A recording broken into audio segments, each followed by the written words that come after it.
कितना विकास हुआ है गाँव में? विकास तो गांव में जो भी आवश्यकताएं हैं, चाहे वो सीसी इंटरलॉक की हो, चाहे यात्री विश्राम गृह की हो, चाहे स्कूल की हो, जी पंचायत लेवल से जो समस्याओं का समाधान हो सकता था वो हमने उसको पूरा करवाने की कोशिश की और बहुत हद तक।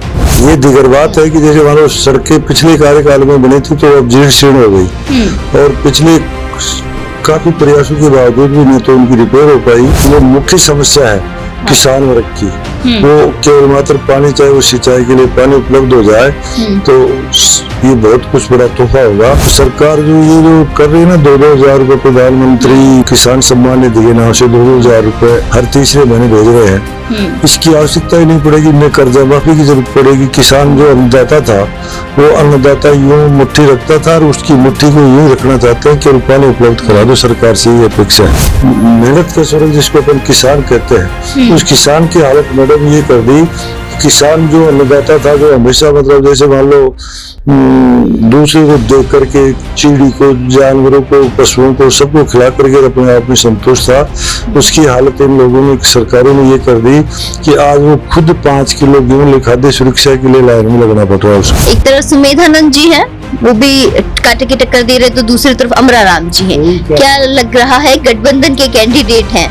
कोई कांटे की टक्कर नहीं है। भारतीय जनता पार्टी ने केवल पिछला ट्रैक रिकॉर्ड देख करके सुमेधानंद जी को प्रत्याशी बना दिया। नमस्कार, स्वागत है आपका NBSC न्यूज में और मैं हूं आपके साथ दिव्या शेखावत। आज मैं हूं त्रिलोकपुरा गांव में। यहाँ मेरे साथ त्रिलोकपुरा के सरपंच सुंदरलाल जी मेरे साथ मौजूद है। सबसे पहले तो उनका स्वागत करेंगे, उसके बाद जानेंगे कि गांव का विकास कितना हुआ है, विकास में सरपंच साहब की क्या भागीदारी है, क्या भूमिका रही है और आगे आने वाले समय में सरपंच साहब कैसे विकास को बढ़ाएंगे। सरपंच साहब, सबसे पहले तो बहुत स्वागत है आपका। आपका भी बहुत बहुत स्वागत मैडम। सबसे पहला सवाल तो आपसे यही पूछूंगी, विकास की हम बात करते हैं, अपने गाँव की बात कर लेते हैं, त्रिलोकपुरा की कितना विकास हुआ है गाँव में? विकास तो गांव में जो भी आवश्यकताएं हैं, चाहे वो सीसी इंटरलॉक की हो, चाहे यात्री विश्राम गृह की हो, चाहे स्कूल की हो, जी पंचायत लेवल से जो समस्याओं का समाधान हो सकता था वो हमने उसको पूरा करवाने की कोशिश की और बहुत हद तक करीब हम सफल भी रहे उसमें। अक्सर ये होता है ना सरपंच साहब गांव में कि विकास तो कहा जाता है कि भाई सरपंच बन गए तो करवा देंगे विकास। मैं कई गांव में जाके आई हूँ, विकास के नाम पर 0/0 है, लेकिन आपके गांव में जब मैं आई तो मैंने लोगों से बात की तो वो कह रहे हैं वाकई में हमारे यहाँ विकास हुआ है।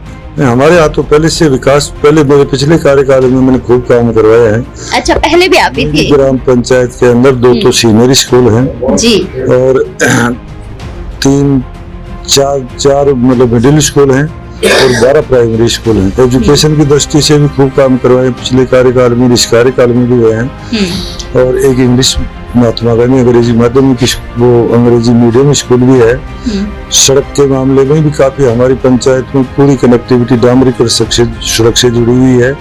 और इसके अलावा बिजली का भी, जैसे मतलब 33 kV GSS का भी मैंने मेरे प्रयासों से यहाँ लगवाया है। तो विकास तो चहुमुख हर क्षेत्र में, जैसे मान लो जो आज की आवश्यकता है तो पूरा काम करवाया है। ये दिगर बात है कि जैसे मान लो सड़कें पिछले कार्यकाल में बनी थी तो अब जीर्ण शीर्ण हो गई और पिछले काफी प्रयासों के बावजूद भी नहीं तो उनकी रिपेयर हो पाई।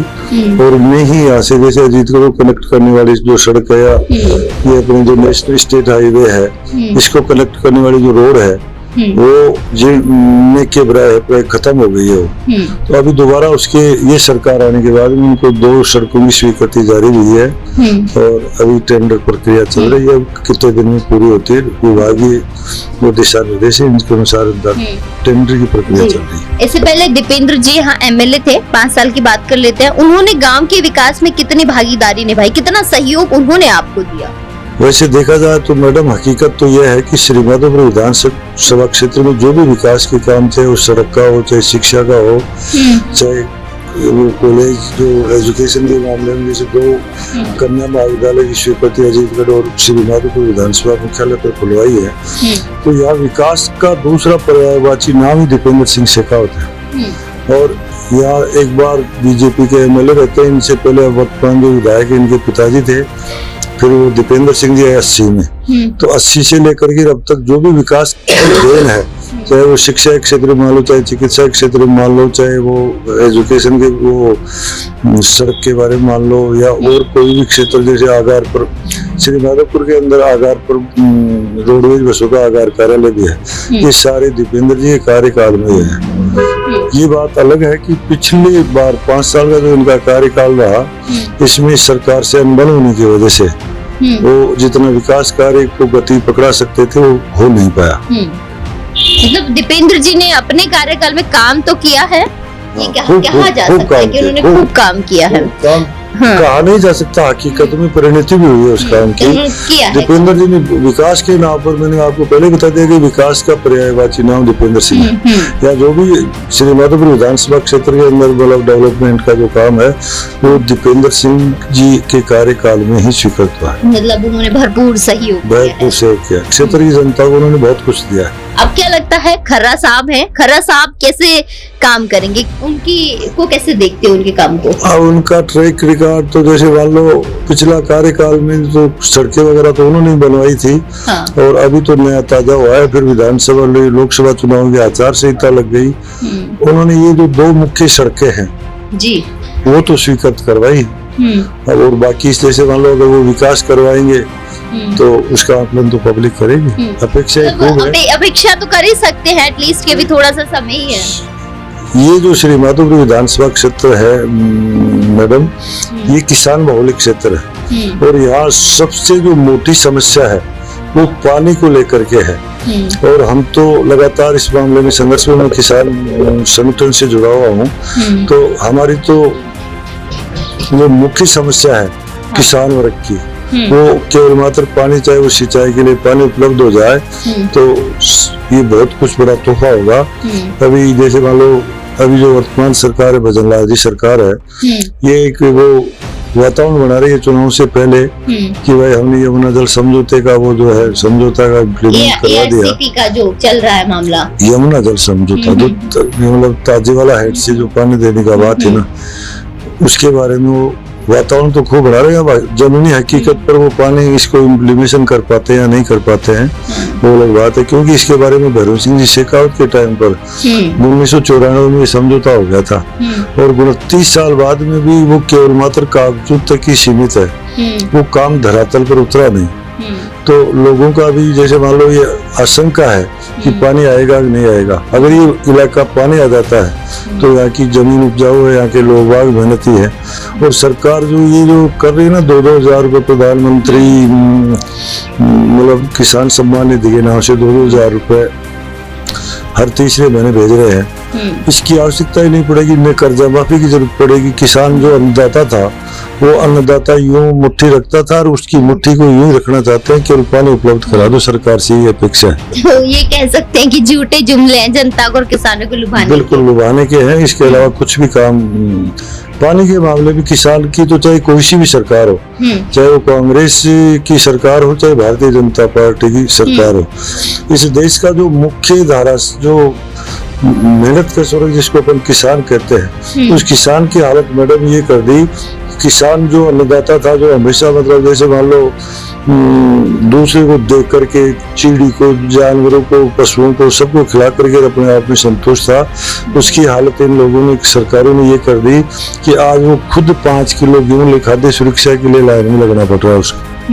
तो इससे ज्यादा बदतर स्थिति क्या हो सकती है? मतलब जी किसान जो गेहूं उपजा रहा है, बाजरा उपजा रहा है, वही फिर खुद के लिए, खुद के न्याय के लिए दर दर भटक रहा है। क्या लगता है कि बीजेपी की सरकार अब 5 साल रहने वाली है, विकास कैसा करेगी? राजस्थान की बात कर लेते हैं हम, भारत की छोड़िए, राजस्थान की बात। विकास की राजनीति तो ये करते ही कहा है मैडम, विकास की राजनीति तो 75 साल हो गए देश को आजाद हुए हुए।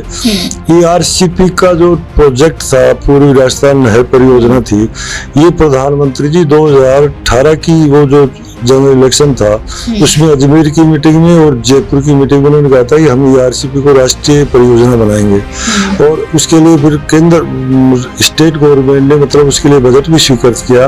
और अब जाकर के जैसे मानो जैसे ये दोबारा चुनाव हुए और यह मैंडेट दूसरे दल की सरकार को, बीजेपी की सरकार को मिला, तब उसको राष्ट्रीय परियोजना घोषित किया। उसमें भी जैसे मान लो अभी तक काम जब होगा तब उसका आकलन पता चलेगा, पर पिछला कार्यकाल देखते हुए, पिछली जैसे वालों इनकी जो नियत है, इसको देखते हुए केवल मात्र आंकड़ों के भ्रमजाल में जनता को फांस के रखते हैं और इससे ज्यादा कुछ मानते नहीं। आपके लोकसभा चुनाव की बात कर लेते हैं।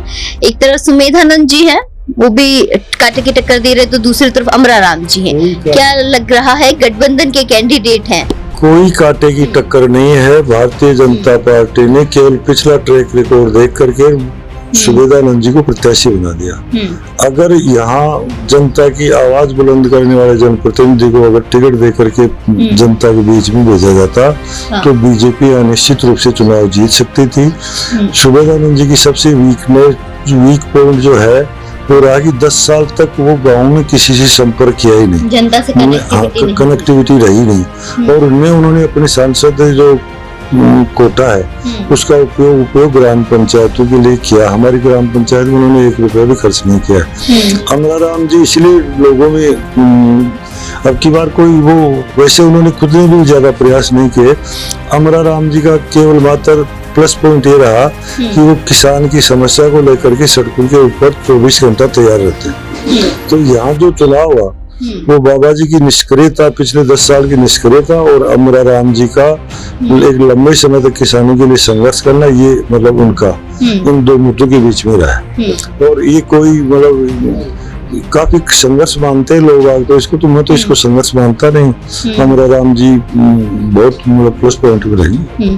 तो मैं खुद भी कई गाँव का सर्वे कर रही हूँ कि सभी लोग यही करें कि बाबा की का जो वीक पॉइंट है कि वो जनता के बीच नहीं जा रहे, सुन नहीं रहे, पानी बहुत बड़ा समस्या है। केवल मात्र सुमेधानंद जी विद्वान है, पढ़े लिखे हैं, योग्य है, पर गांव में लोगों से संपर्क करना, सुख दुख के अंदर शामिल होना, सामाजिक सरोकार बढ़ाना, या जैसे मान लो गांव में क्या समस्या है, अगर वो महीने में 1-2 बार, साल में 1-2 बार भी आकर के जैसे मान लो गांव की समस्याओं से रूबरू हो जाते, तो शायद ये स्थिति होती नहीं।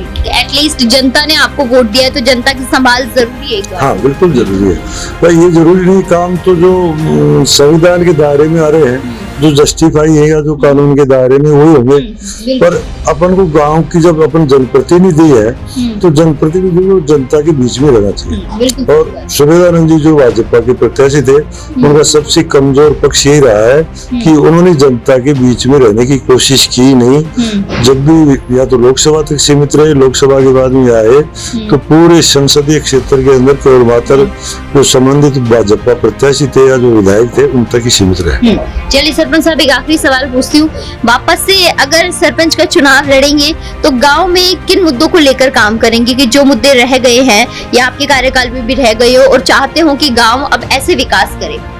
मैडम अगर देखा जाए ना वास्तव में तो सरपंच का चुनाव काफी मतलब क्रिटिकल चुनाव है और असली संविधान की जो जड़ है वो यहीं से स्टार्ट होती है। सरपंचों के पास में वित्तीय अधिकार तो दे रखे हैं पर वित्त की व्यवस्था नहीं है, पंचायत को निजी आय नहीं है। अब एसएफसी का जो जैसे मान लो स्टेट जो फंड देते हैं पंचायतों को ऐड देती है राजस्थान सरकार, जिसको एसएफसी कहते हैं, वो एसएफसी का फंड काफी मात्रा में कम कर दिया। पिछले 2-3 सालों से तो न के बराबर आ रहा है। तो पंचायतें खुद अपने पैरों पर तो खड़े होती नहीं है और या तो स्टेट गवर्नमेंट के ऊपर या भारत सरकार के ऊपर निर्भर है। उनसे जो पैसा आता है उसके अंदर जो है मतलब उनके ऊपर आश्रित है, तो उसमें वो न के बराबर है। सरपंच चाहते हुए भी गांव को एक जो लुक देना चाहता है अपने हिसाब से वो दे नहीं पाता है, उसकी सीमित दायरे में बांध रखा है उसको। और पॉलिटिकल पार्टियों ने चाहे वो किसी भी दल की हो, उन्होंने सरपंच के पद को केवल मात्र अपना एक तरह से जो बीजेपी और कांग्रेस का है वो एक कार्यकर्ता के रूप में इस्तेमाल, दरी बिछाने के कार्यकर्ता के रूप में इस्तेमाल करते हैं। तो ये जागरूकता जब तक जनता भी नहीं आएगी, चाहे अपन सरपंच रहे चाहे नहीं रहे, पर जब तक जनता के जो मेन जो मुद्दे जो है उनका समाधान अगर कोई प्रतिनिधि, जनप्रतिनिधि, चाहे वो सरपंच हो, चाहे वो विधायक हो, चाहे वो सांसद हो, वो नहीं करवा पाता है तो उसका पद पर बने रहना मैं उचित नहीं मानता। लेकिन जब सरपंच साहब वित्त ही नहीं आएगा तो सरपंच भी कहाँ काम करेगा? वो तो बताया ना भाई, वित्त की व्यवस्था जब तक पंचायतें आर्थिक रूप से सशक्त नहीं होगी, तब तक के मतलब गांव का जो मूल जो है ना, जो गांव जिसको भारत की आत्मा कहते हैं, उसका काया अपन पलट नहीं सकते। और गांव की स्थिति मैडम ये हो गई कि गांव में न तो रोजगार बचा है, न पानी बचा है। लोग बाग जो है एक नरेगा जैसे जिसमें 250, 235 रुपया, 250 रुपये पर डे की मजदूरी है, उसके लिए मतलब लोग बाग जो है पंचायत पर आश्रित रह रहे हैं। जबकि किसान बाहुल्य गाँव में तो रोजगार की कमी नहीं रहनी चाहिए, पर स्थिति इस प्रकार की है। और ये जो अभी जैसे मान लो कांग्रेस इंडिया गठबंधन की सरकार ने जो अपना चुनावी घोषणा पत्र किया है, जिसको उन्होंने 6 भागों के लिए जैसे मान लो न्याय यात्रा का वो दिया है, हम तो चाहते हैं कि वो धरातल पर उतरे और एक गांव का जो है स्वरूप बदला जा सके। चलिए सरपंच साहब, बहुत बहुत शुक्रिया, आपने अपना कीमती समय दिया और हम भी आपको बधाइयां देंगे कि भविष्य में आप भी गांव के लिए बहुत अच्छा विकास करें। ये थे मेरे साथ त्रिलोकपुरा के सरपंच, जिन्होंने साफ तौर पर बहुत अच्छी बातें बताई हैं कि गांव में वित्त का होना बहुत जरूरी है। एक सरपंच तभी आगे आकर काम कर सकता है जब वित्त पूरा मिले। साथ ही साथ बेरोजगारी बढ़ रही है देश में, भ्रष्टाचार भी बढ़ रहा है, कहीं ना कहीं इन चीजों पर भी रोक होगी, तभी आगे आकर सरपंच भी अपना काम कर पाएंगे।